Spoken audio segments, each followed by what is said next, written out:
I want to discuss.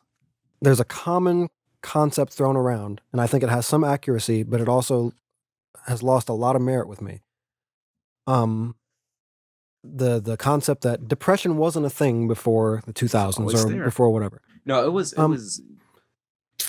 So Okay. that it's a common thing that I hear thrown around when these kids are all depressed these days and all this stuff, and I definitely believe depression is a bigger situation now because of a lot of what's been brought. The constant dopamine pulse that they get and a from lot of social and the media fact that and people are everything else. recognizing it, kind of. But that thing. at the same time, there was a lot less. It was a lot less common to actually deal with and talk about your emotions back then. You got in there, did what was necessary to be done, and regardless of how you felt and all that stuff, which is great to be able to do. But I also think a lot of those unmanaged feelings and emotions were the cause of a lot of the problems in those times. So that's definitely true.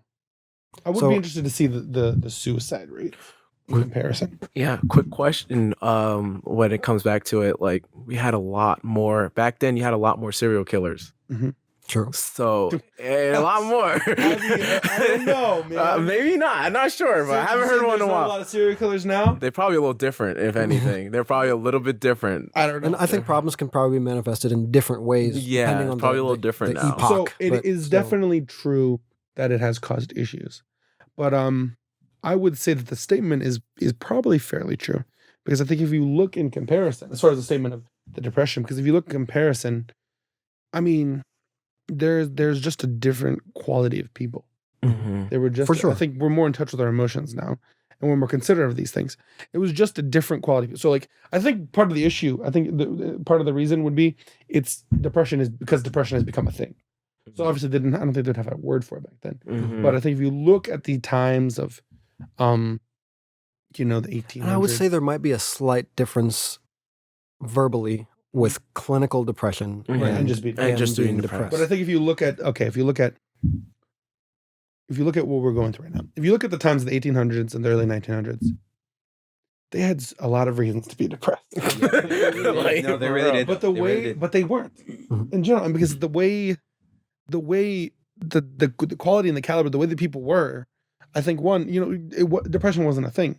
Entertainment was also a lot different too. Well, this is the point that certain people have made, and really it's a valid point, which is the idea of depression in a lot of ways encourages depression. Yeah, for sure. Yeah. Because depression is a thing. So it's like, because it's been validated. It was a time where it was like, and this is the reason why, and in some ways there are negative aspects, but I think in a lot of ways there is also positive aspects, because there's I would say, and don't quote me on this because I'm no doctor and I don't know the studies and the numbers, but the majority of depression in the world isn't the clinical depression. Right. Sure. It's the depression that is there because it's validated depression. Yep. It's being sad. And it's like, just because you're sad. And it was a time, like this, the quality, the way people were. But it can actually become a thing close to clinical depression, where they become debilitated. The quality, but the issue is, and the reason all of that is because they're allowing to. Yeah, I get Mm-hmm. There's a massive amount of self-autonomy that you have. And the reason why these people didn't have these issues is because it wasn't a thing.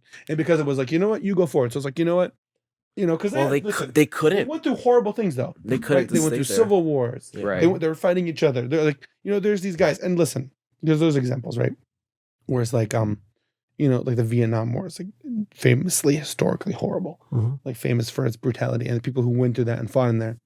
And there is negative aspects of the way they may have raised their children, the idea of masculinity and what it was. But you take like people going through World War II, World War I, all these things. They didn't. They had more reason to be depressed than the majority of people do now. But it wasn't a thing. Because listen, it was, you just get up and you go forward. It's like, okay, my family is dead. You're sad. It sucks. But you got to get up and you got to go forward. There was a lot more drive and determination to do things in that era. So I would say it's the majority why we focus on it so much now is because of so much technology, and it makes life easier in a sense. So you have more time to do these things and feel So at the end of the day, like back then, we were doing a lot. I would say a lot more inventing and trying to create stuff. So there was a lot more goal oriented. There was a lot less room.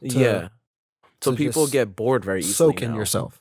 People get bored easily now. I think I would boil it down. I would call it like tangible satisfaction, because many times these people, back in the day, back in these times, you could see what you built. You could see like the what you have built for yourself, and you could be satisfied. Now society was for many people, it was a lot easier. You could get a whole lot more with $5 than you can now. Right. But you know that your honest day's worth brought you this. Like it's that satisfaction. Right now, there's really not. When I'm thinking about it, though, I'm thinking about it right now. I'm thinking it has a lot to do with the fact that we can get things quicker. Yeah. Because, like, for example, I can go to the store like that, right? And then I have more time now. Back then, you gotta get in the horse. You got to get that set up. Took you probably just get here from to where we have to go in the city would take you almost nearly a whole day. You'll stay the whole. Dopamine. Yeah. So in a lot of ways, you got your pleasure from your work at that time. Right. Now everything's so instant, you expect instant, and you expect to. In a sense, we're at a state. We're in a state where we're now we're turning to a new kind of like. If you ever notice, there's like eras. Like you have the stone era, then you had the thing. Now we're going into the technological. I don't know what era you would call this. Virtual reality, but we're going to a new era. So now we got to work out the kinks now, to work out to what's going on in the future, because that's where we're at. We're really at that crossroads. I think. It made it an excuse, and making it an excuse is what has prevailed it all over the world. So the fact is, people are going to take the easiest route. People were always sad, right? And it's like so the majority of a lot of these aspects of depression, it's like everyone has those moments, right, where they're sad and they're whatever. Some people more than others. And it is true that there is actionable ways past that. There is, but when we started giving these labels to it, giving the label to it, and then making it an excuse. So you have people who before it was like, well, it was like, well, yeah, everyone has a bad day. Like, all right, yeah, you're sad, you have a bad day, but tomorrow's the new day. We got to keep going, whatever. People it was no, hold on, you have depression. You're going through depression right now. That's you're having an actual. It's not that everyone has to deal with struggle in life. It's no, you have depression. Right. What you're feeling now is depression. It's being depressed. And depressed people, it's a sickness. It's not their fault. Whatever. It's something we do with aspects of alcoholism where it's like, it's a sickness. But it's like, okay. So there's a lot there. Yeah. There's a lot there about alcoholism and all of that.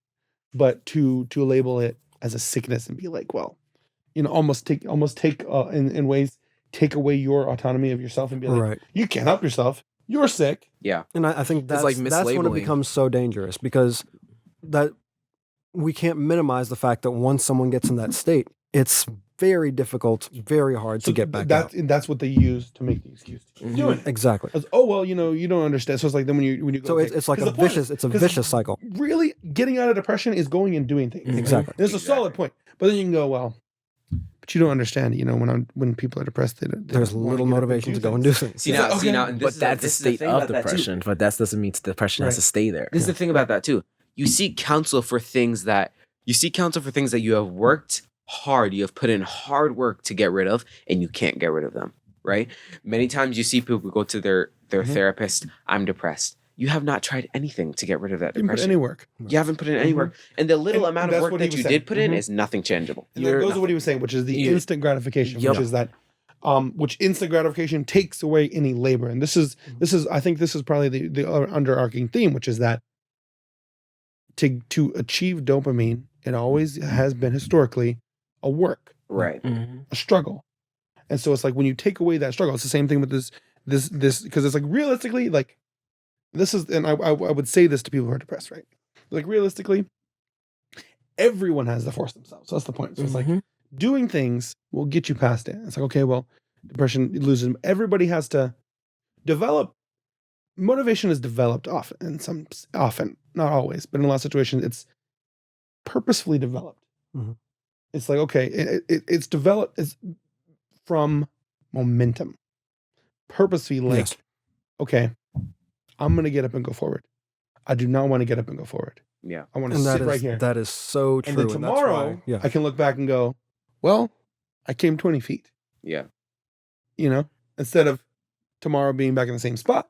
It's like, I did not have motivation, but now this is giving me motivation. Look what I've accomplished. That's what all that is, right? It's like getting, it's like exercising, getting like Andrew Tate talked about. It was like he gets his exercise in the beginning of the day because he doesn't, I don't want to do this thing. Right. But now it's like, I've got that done. I accomplished something. Like, look what I know I did this.